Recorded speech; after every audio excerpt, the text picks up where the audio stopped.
Ayan at nandito na tayo kay Clover sa Blooming Treat. At sa sobrang pagmamadali, hindi ko na napicturean yung pagbilag ko ng kasalo.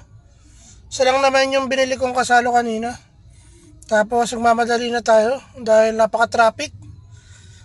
Inabot kami ng 1 oras sa traffic papunta rito.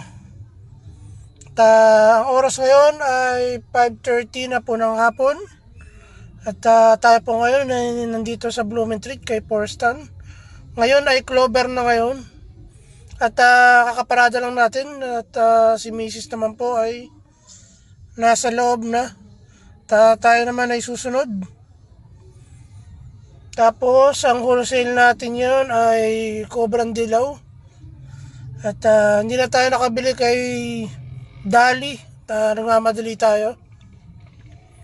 Yun lang po yung wholesale natin yun.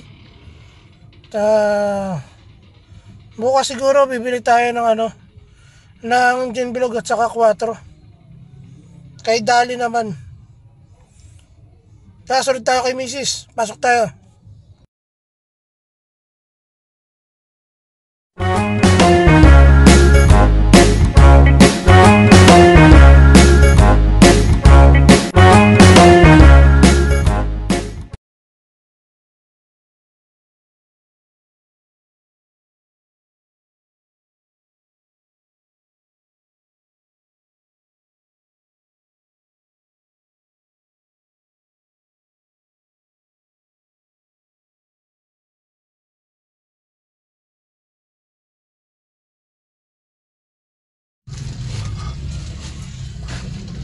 Ayan at nandito na tayo sa Taguig at nagbababa na po sila ng mga paninda.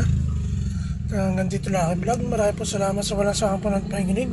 Sana ay nasa mabuting kalagayan yun. Mabuhay kayo. God bless you.